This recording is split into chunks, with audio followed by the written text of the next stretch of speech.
started small area possession, going into medium area possession over here next.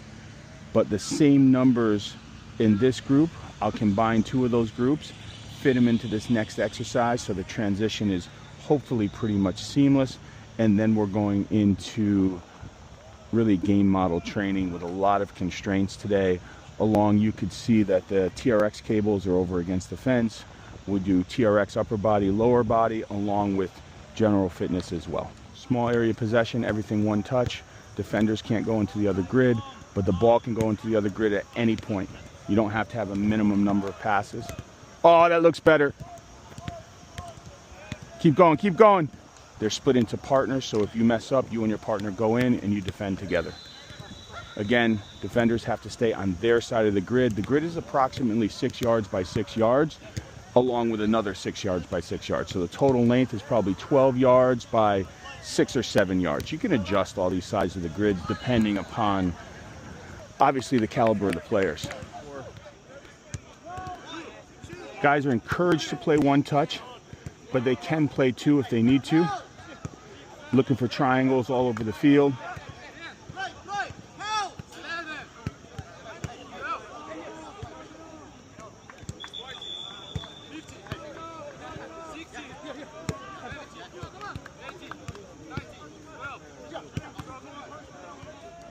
So you got guys doing lower body, upper body.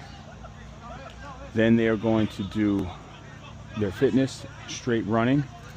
And then we rotate 5 guys from each team out of this constrained game model. And then they'll go. So we have 3 different groups that are going to rotate. So you can see this is game model. We got a 3-2-2-3 against a 3-2-2-3. They'll defend in a 4-4-2. The red cones go all the way down the center of the field. It's one touch only in the center of the field. Free play out wide. Blue team now, it's not only just one touch in the middle, it is they must keep the ball on the ground. Black team has to attack. Every attack has to be from out wide. You have a lot of constraints right now. One touch in the middle, free play outside. Blue has to keep the ball on the ground. It makes it very difficult to play inside the middle. Black team has to start every attack from the outside. So we look like a synchronized swimming class right now because our assistant coach Massimo spent 30 years in the New York City Board of Ed as a phys ed teacher. If I call him a gym teacher, he'll get upset. And he feels that he needs to showcase his skill set in the warm-up. But we love Massimo and we're appreciative of his wide-ranging skill sets. So staying with the methodology, this is small area possession. This is a straight out 8v2 rondo. After 3 passes, players are free to move the entire group transitionally into another square. Whatever square is open, they can go into. Notice that there's 4 squares that are connected and there's 2 groups that are playing. So they can only go into the squares that are open. This we had to modify over here with the numbers a little bit because we didn't quite have the 8v2 numbers. This is set up so we can transition into our next exercise pretty much hopefully seamlessly. And the third progression today is we're actually going to play close to full field with the proper width and everything, but not totally full field. This is Wednesday, our game is on Saturday. So this is a big workload day. Here is we got close to game model. After 6 passes, they can go forward. When they go forward, it's one touch only. And it's 3 against 2, as 2 defenders can recover, as 3 attackers can go through.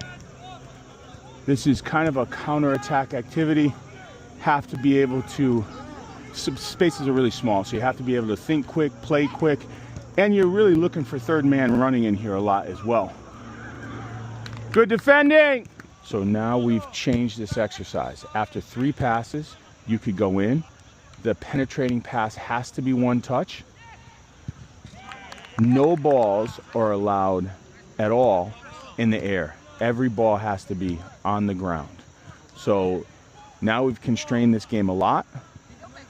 This is going to attune their attention differently. It is, anytime you change rules and you constrain games, it changes perception, which changes action, it also changes scanning patterns, right?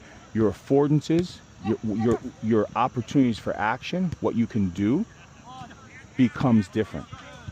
We've taken some options away as other options become available. Game model, 11v11. We push the goals up to the 18, so you're dealing with maybe 80 yards long by 75, 80 yards wide. So it's good. It gives the wingers a chance to be used a lot more, because when we play crossfield, there's not enough space for the wingers. We're defending in a 4-4-2. We're attacking in a 3-2-2-3. Really want to see the 10s get forward into attack. I mixed the players up so the squads are very, very equal, and it's been a good intensity game. We're going to finish with these guys with 900 yards of quick shuttle sprint. So here we have a ladder, 5, 10, 15, 10, 5. This is something like 90 yards when they complete them all, if I did my math correct. They just played a 25-minute game. Pretty decent training session today. I mean, this is our last thing. We're looking on 2 hours today. So we spent 2 hours from small area possession, medium area, game model almost possession, but in a very tight area, working on third man runs. Then we played straight out game model in an 11v11 on a reduced field. And now we're ending the day with fitness. So this was our biggest workload of the week. This is one touch. It's 8v2. The 2 blue in the middle, and there's 2+ players in the middle. Whoever messes up, you and your partner are in the middle.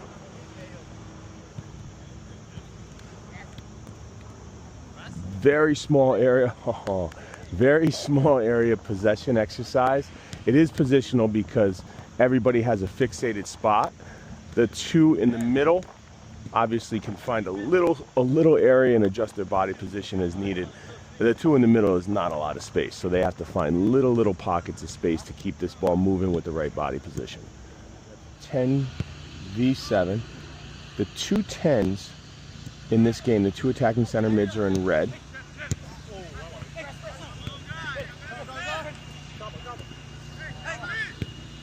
Good.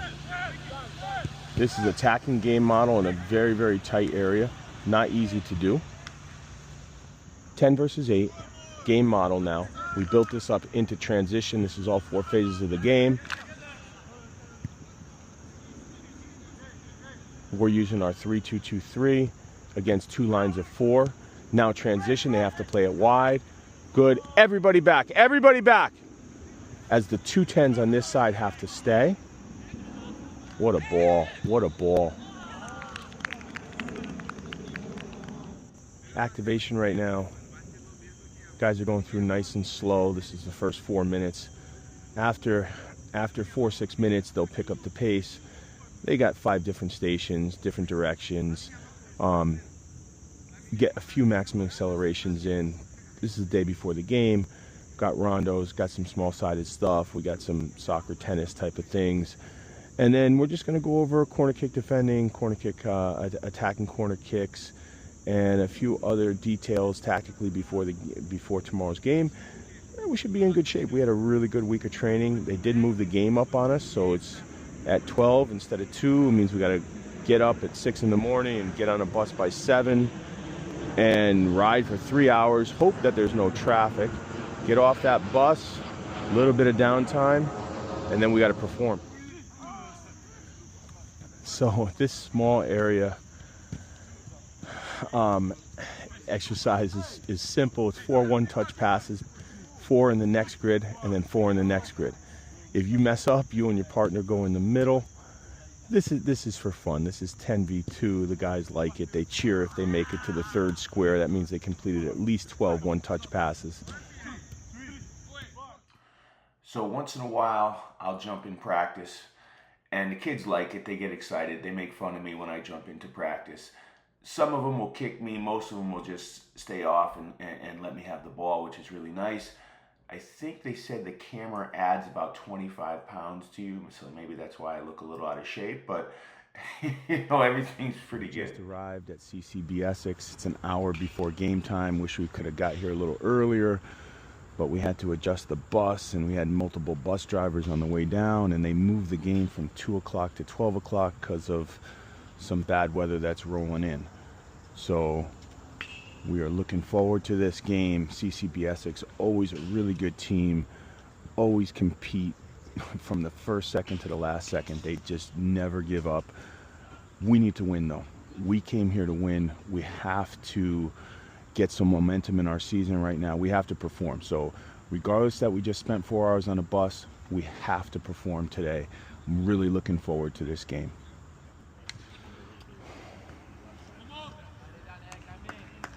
Getting ready to start game. Come on, Bruno. Come on. Let's have a good one. Come on, Carmelo. Come on, Brax. Come on. Come on, boys.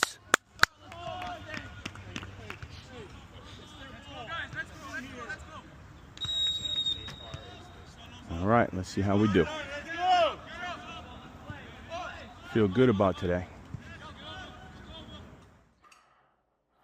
So it turned out to be just the day that we needed. The guys played very, very well. It was really, really humid, very, very hot. Both teams tired, but we jumped out to an early lead, quick header into the goal within the first 5 minutes of the game, set us up really, really well. We controlled the ball for most of the game. This was purely a counterattack team. They were really good at executing the counter, a lot of one-touch passing, getting it forward with numbers against us as quick as they could. They weren't going to high press us. They sat back, as you can tell from the video clips here, and they really focused on some pressing zones out wide and in the middle. And when that ball got played out wide, that's where they wanted to start their counterattack. And they had some success, but we were just too good on the day. Our formation, we played 3 at the back, so we were a little vulnerable out wide to the counter. Anytime you play 3 at the back, you're going to be a little vulnerable with those diagonal balls out wide. But the reality is that we have some really good mobility on the outside center backs. So the outside center backs got to cover those balls out wide as we drop a number 6. But it really means that the other number 6 has to get back and play in front of, hopefully, what would become a back 4. And at least one of the number 10s, because we played 2 number 10s, needs to come back as well. And, you know, when you open the game like we do in a 3-2-2-3, you're always going to get hit on the counter. There's going to be some times in this game where there's nothing that you can do about it. You're just going to get hit on the counter. We know that. We're willing to take that risk because you could see how fun this game is when we're on the ball. Guys really get to showcase what they're about. And as a team, collectively, we keep the ball very, very well. When we lose it, here's a good example of we got to do everything we can to get it back right away. That's an example of really intense counter pressing right when we get the ball back, right when we lose the ball. We have a thing that we like to emphasize. Players right close to the ball, right near the ball, have to counter press from all directions immediately. Guys who are a little further away around the ball, they'll cut out passing angles. And the guys who are deeper are going to cut off that long pass over the top. So great day for the boys. We ended up winning 4-1. Probably, we missed a PK. We probably could have won this game 7-8-1. So great day. Way to build the momentum. Happy bus ride home. We got to go to Massimo's favorite Italian restaurant, the Olive Garden. And I'm looking forward to practice. We got another big game this weekend. Let's just keep this thing rolling. So it's Sunday morning, and I'm out here early at the fields. We are setting up. Still raining out. I run a youth club. I manage about, I don't know, maybe 50 teams, maybe 1,500 kids in rec, and have to make sure that the sandbags are on the goals, the coaches are at the field, Everybody's carrying out their duties. So always a great day though. I love the youth clubs. I love kids soccer. My own son plays today. I can't wait to go see him play. Like I said, that's usually one of the most fun times that I have all weekend, is going to watch him practice and play. And there's always things that go on through the day. Somebody's stuck in traffic, something's not working out. We always figure out a non-stressful way to fix it. Try to create a culture of really a community of people who look out for each other. And you know, it does take a community to have kids have a great experience in sports, build their self-esteem, build their self-worth. To be honest, that's really what youth sports is about. As they become more proficient at whatever it is they choose to do, maybe it's soccer, maybe it's something else, they have that inner self-belief that, hey, I acquired these skills, I can also acquire skills and have a great career. I could be good at math, I could be good at science, I could build healthy relationships. Really instrumental to have coaches and people in the community who are not just competent in what they're teaching, but good people as well. And to be fair, being a good person is probably the most important part. And when anybody ever asks me about a coach, the first thing I say is, does she treat the kids well? If the answer to that is yes, you've already hit a home run. All the rest is just extra. We got the debut of Cameron DiBernardo. Let's get him, kid. So one of the more challenging things in the program is, you know, we have a lot of guys. So today we have 53 guys to train, and we played on Saturday. So you're looking at guys who had significant minutes on Saturday. They're going to train differently than the guys who didn't have minutes, and then the guys who played 30 minutes and under will train differently as well. So you're dealing with a periodization that's all over the place for this group. The kids step into training right now, and we get right away meaningful decisions on the ball. Little one-touch passes. They can go anywhere inside this little. It's really about a 6-yard by 6-yard square. It's set. Should be 7 versus 1. Anyone could go anywhere. So meaningful decisions without a lot of workload. Workload is very small. And again, you haven't seen this one yet, right?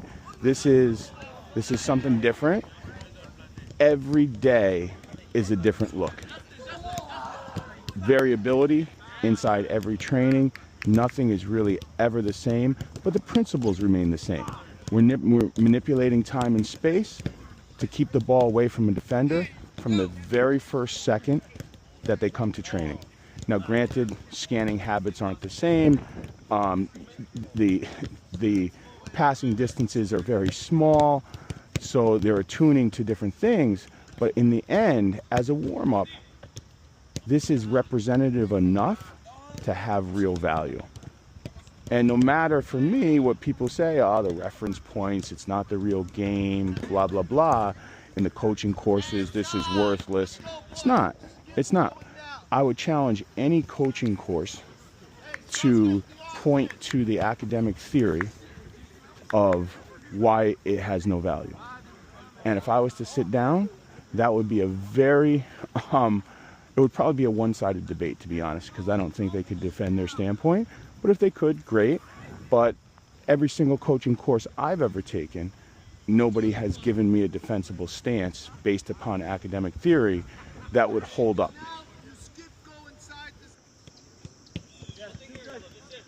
You're looking at a 4 versus 2. You have 2 players in that middle zone. Sorry, 3 players in that middle zone looking to connect in that middle zone and switch it to this far zone. Any player in the middle can drop down to make it a 4 versus 2. This really is about trying to find spaces in between lines. It's about breaking down a low block. And since there's still a lot of guys recovering today, that was excellent. That was excellent. Good. So you see this is a 4v2. We have 2 in the midfield line. 3 in the midfield line now. Great ball. Great ball. Now still 4v2. 3 looking in the midfield line to find those spaces in between players, in between lines. Not easy to get this forward. I put unlimited touch. So this is very game representative. It's not fully game representative, obviously, with no goals. But there is a direction, and we are looking for people on the half turn. We're looking for not necessarily third man running, because you're playing into the player in black on the end line if you can. But really good for a medium area positional game that actually has rotation in the midfield. So for me, there's a lot of value in an exercise like this. So now we're progressing to something that's a little bit more representative. 7v7 plus 4. There's 2 plus players in the middle, and then there's 2 players who simulate a center back / goalkeeper. The objective is, after 4 passes, can we get it forward into the far player in red, and that's a point right there. So that's a point. We have game model now, 3-2-2-3 versus a 4-4-1. The plus player in red always plays the number 10 for the team on the ball. At the end of the day, this is a kid's game, and the most fun you have in practice is actually playing the game. So besides the dimensions of the field, this is fully game representative as we built this thing up from small area, medium area, into fully game representative. Doesn't need to be that way. You could go fully game representative from the right after you're warmed up if you want. So for me, there's no rules about this, but this is how we organized it for today with 53 kids, meaningful decisions on the ball from the first second the kid stepped on the field.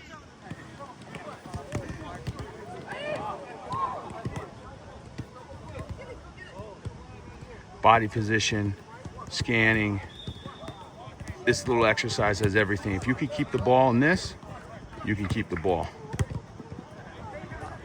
This is the equivalent of like Wing Chun Kung Fu, right? In a phone booth. If you can do it in a phone booth, if you can defend yourself and fight in a phone booth, you're doing really well. This is the equivalent of soccer in a phone booth, right? Solutions, one touch in tiny small areas. Not easy. These guys do it really well. They make it look easy. Behind that, we have the physical warm-up, 5 stations for physical warm-up. They alternate between small area and physical warm-up. Play! Play! You gotta help them. Set it up! Set it up! Mark up, yellow! Mark up!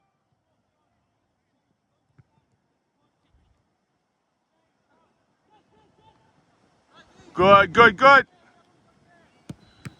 Good try. Next ball. Let's go. After this throw, let's change throwing, guys.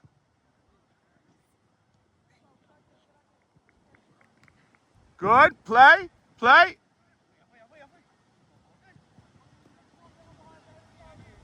Get it into his feet if we can.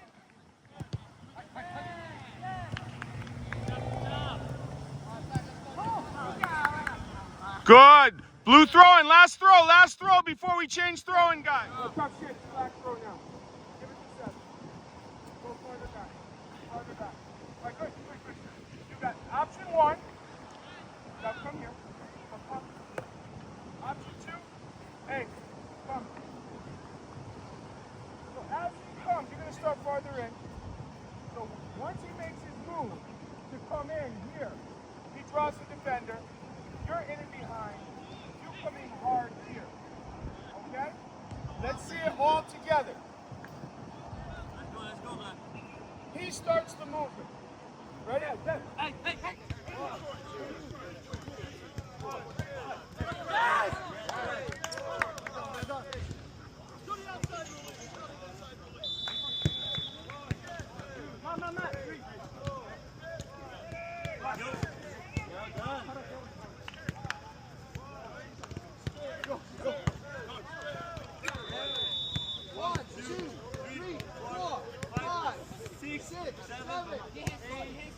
After 6 passes,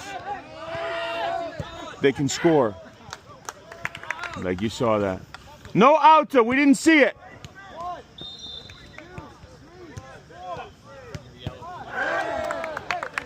Connect to feet. Mano, mano. On again, on again, on again. Good. Good. Go, drop, drop. Good, good. Oh boy. Didn't see that coming. That was a good turn. One more, one more, one more. Good, good. Coming straight. Oh, Defense, keep the ball.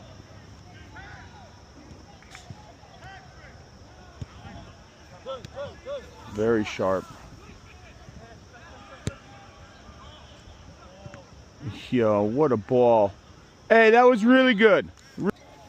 So game model, full field, well, like I said, not quite full field, maybe about 85 yards with regular width.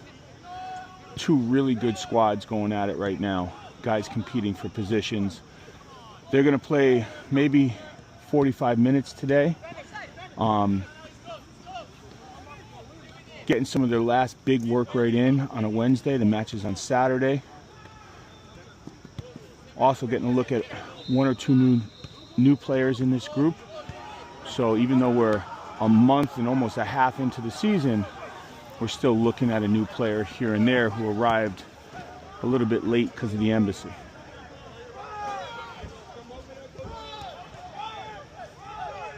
Both teams playing the same formation, 3-2-2-3, both defending in a 4-4-2.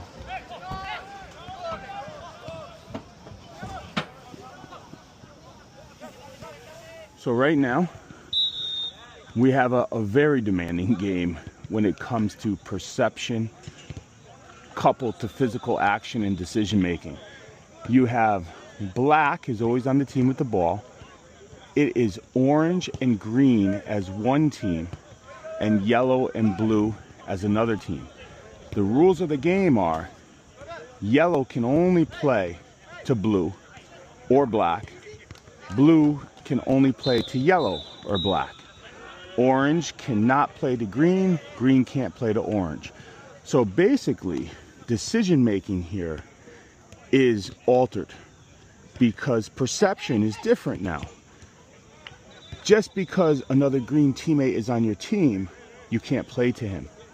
So your scanning patterns are going to be different. Your decision making different. It's another environment that forces you to come up with different solutions in a flexible way. I like these type of exercises. You can start to talk about what is a cognitive overload, and theoretically, where does a cognitive overload come into play in practice session design? What is the evidence that a cognitive overload is beneficial? And then when you strip away the cognitive overload, which basically cognitive is just processing, right?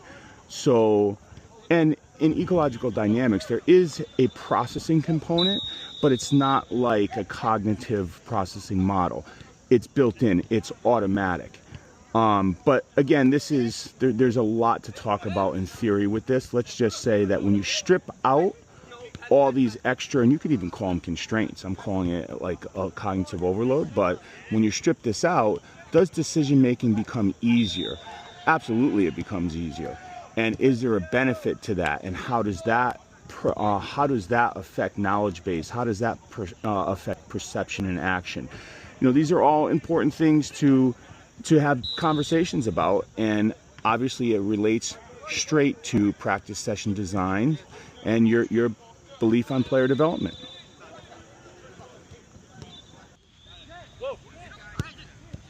Okay.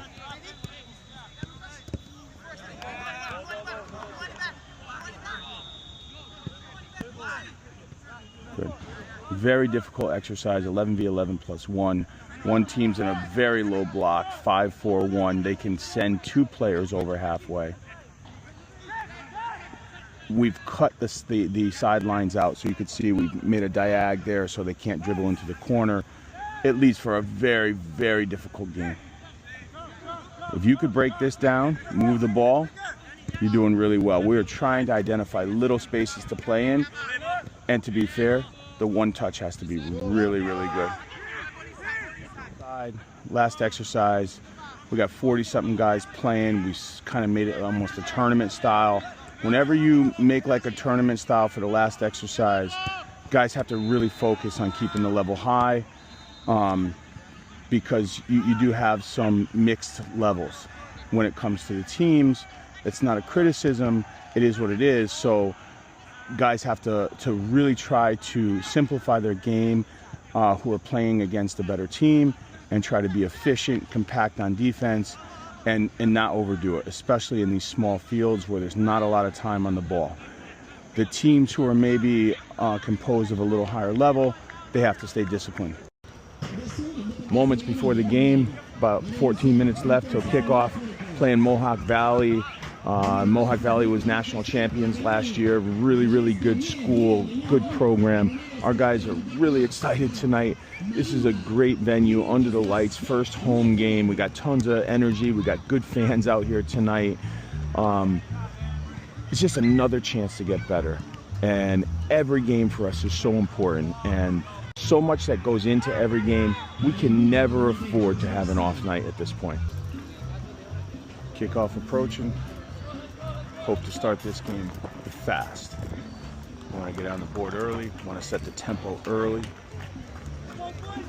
Any self-belief that they have, you want to take it out of them very, very early. Let's go, boys!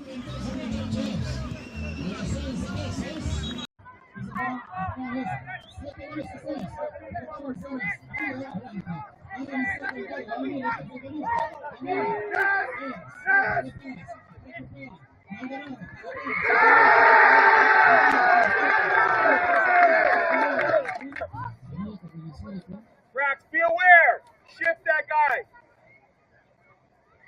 Put up behind you.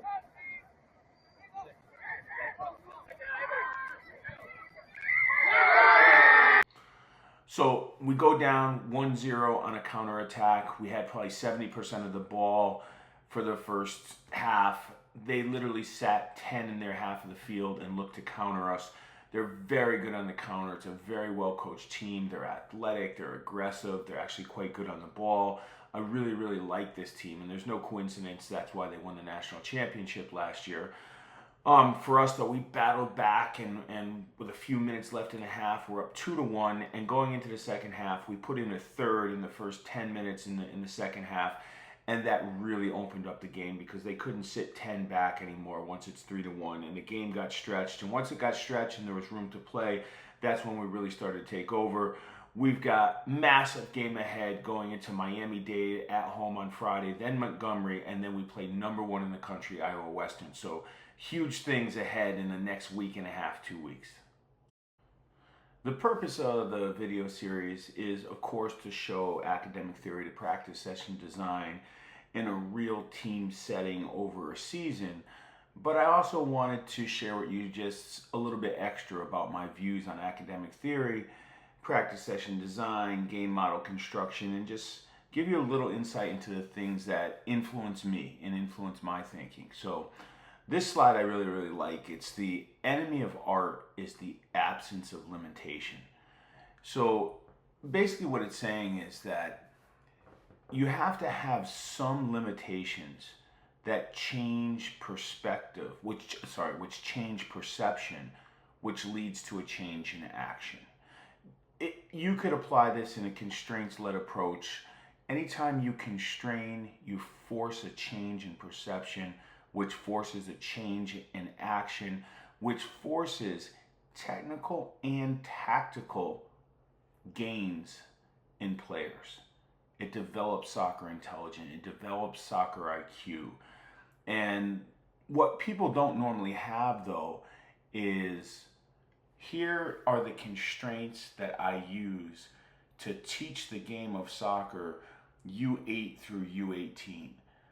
I've yet to see a huge methodology of constraints that do that at every level of the game, and obviously that fit in for individual players, that fit in for a team game model, that fit in for just general soccer intelligence and general overall development. That's something that When you talk about clubs who have a curriculum to me means nothing. A curriculum is just a list of topics in no particular order that the coach or the club is going to go over with the players or teach the players over the course of 1 week, 2 weeks, 3 months, 1 year, whatever it is. A curriculum to me means very little. A methodology is something completely different. A methodology is what we should all strive to create, which is how do you teach the game in a somewhat progressive manner through the age groups. And that is normally what is missing. And in order to do that, though, you have to have a big grasp on academic theory. I mean, I spoke about this plenty of times. Do we actually need to teach principles of play? In my mind, we absolutely do not have to teach principles of play. Principles of play is for coaches to talk about in the boot room. It's not for players. The game is an invasion sports game. It's about exploiting space and time to score, or exploiting space and time to keep the ball until you have an opportunity to score, and then shutting it down to win the ball back and stopping the opponents from scoring. That's it. It's very simple. Can you attune, which means because all the information is there. The environment holds all the information for action. But are the players attuned? Are they visually perceiving, which leads to acting the right information? So attunement is something that needs to come into your training sessions. The sub principles, sub principles, it's too much for me. It loses its value. It means nothing. And I spoke about this before, where Giovinco goes to Toronto FC. I go to some conference and there's 16 attacking principles of play for Toronto FC and maybe another 15 defending principles of play. 31 principles of play. It's absurd to me. You really think that? So Giovinco comes to Toronto FC. He's clearly the best player on the team. He absolutely kills it. Doesn't really even speak English. He is not accessing any of those principles of play of Toronto FC's game model, nor does he even know them. He's attuned. His visual perception is picking up the right information in the current moment. He's perceiving and then he's acting. Here we have the current English manager, very smart guy. He's talking about we don't break the game down into little pieces, because sometimes you break things into pieces, it becomes unrealistic. Everything can be taught in the whole. Now, granted, of course, some of it is going to be broken down into rondos, into possession, into positional. Sometimes you're just going to work on things because of workload, where you don't have all four phases. And not everything has to have all four, but preferably, as we get into the sessions, all four phases of play is preferable, and that is the whole. So he doesn't spend too much time in these little situations, and everything for him is easier to teach in the whole. And you can pull out as a player what you individually need if your sessions involve all four phases of the game. So here, what's considered game representative enough to have value? Is beach soccer have value? Does beach volley have value? Does futsal have value? It's really, does playing the ball against the wall have technical value? Absolutely.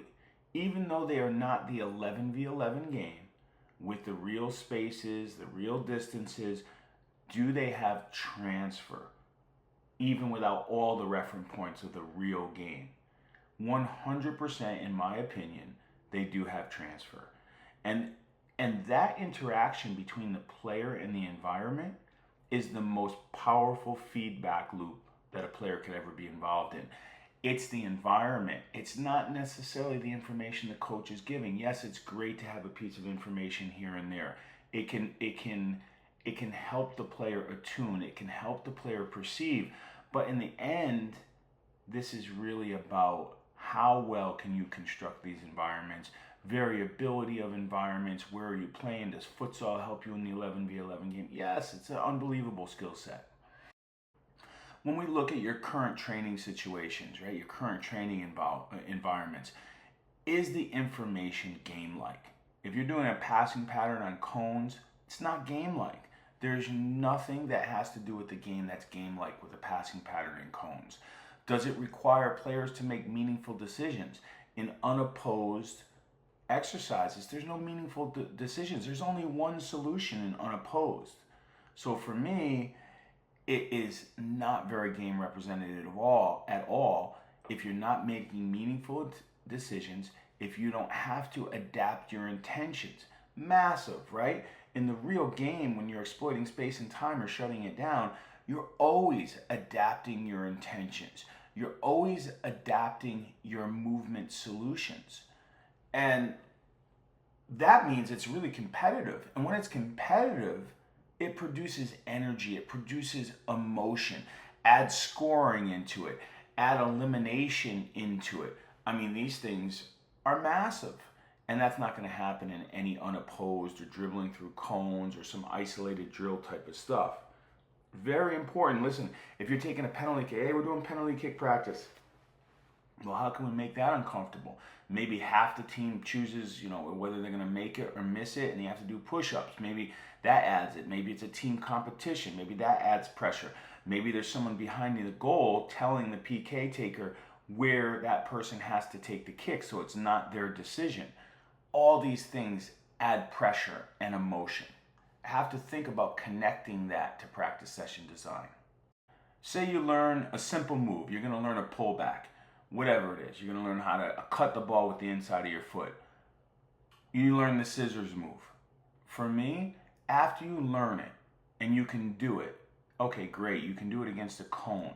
A cone, there's no coupling your actions, from a cone. The cone doesn't come out at you like a defender. There's no adapting technique. There's no changing intentions. There's nothing. However, once you learn that scissors move, do you ever have to do that again in your entire life? No. If anything, okay, practice it for 2 days straight and then never again. The rest of your career is going to be made putting that in game representative trainings against real defenders. Just like it is a picture of a windsurfer, but I use surfers as an example all the time.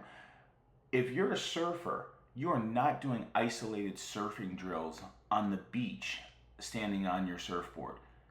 There is no correlation.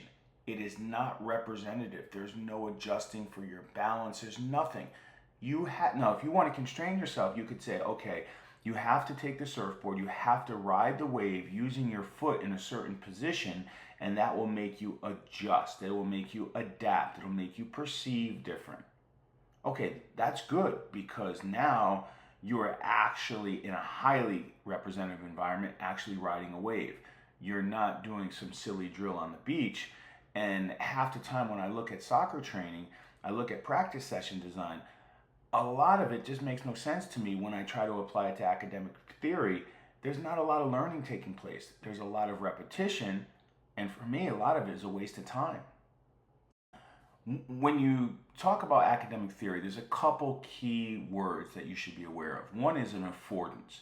So basically, affordance is, what are you capable of? What are your abilities?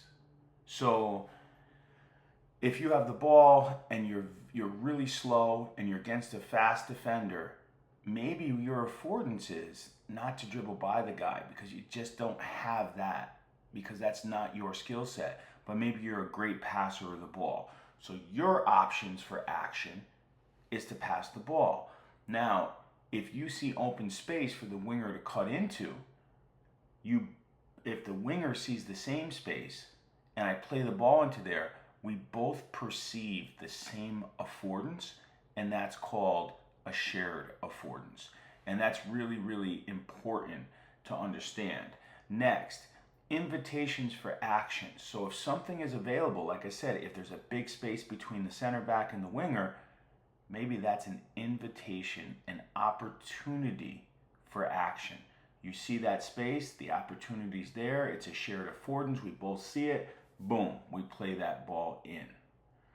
So affordance, shared affordance, opportunities for action. Important terms to understand in the world of ecological dynamics and academic theory. So when we look at game model construction, the coach solution versus the player solution, when I look at like the Red Bull energy drink game model, when I look at that game model, it's high pressing. Everybody, we play narrow with the wingers. We don't really care about connecting with the midfielders. We play narrow with the wingers. We have a target 9, and we have guys that we cross the ball into the center of the field to the target 9. The wingers are narrow.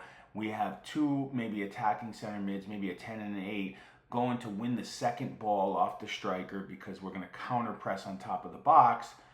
That's the Red Bull game model. It's very direct. It's very high pressing. How much of the game model is giving these players the solution, and how much is that game model influencing their perception? For me, it's way, way too much. And how dangerous is that, having the Red Bull game model as a 13-year-old? You are not allowing kids to explore their solutions because the game model has already affected their perception so much that it will affect their action. Well, the reason why I love a flexible game model is because it allows players to explore. It allows players, because all players have different affordances. If you look at Lionel Messi, you cannot have a coach who's going to say, this is what Lionel Messi is going to do in every situation. It's impossible. Only Lionel Messi can decide what he can and can't do. We can't comprehend his affordances. It's very hard to comprehend a lot of players' affordances. So if you build a flexible game model, the reality is that the players can often come up with way better solutions than the coach's game model. It's something that influences my practice session design. It influences my constraints all the way through. So this is just a quick summary of the 2 most prevalent models that you're going to hear people talk about is the cognitive processing model, which is, Miller, I think it's Sullivan as well, where they're basically saying A plus B equals action C. They're saying that you can go back in your memory, access the information, and then act upon it. You can recognize pattern recognition and then act upon it. Where Gibson with ecological dynamics is totally different. He says we live in the current feedback loop, in the current moment. You are not accessing past memories. You're not accessing past patterns.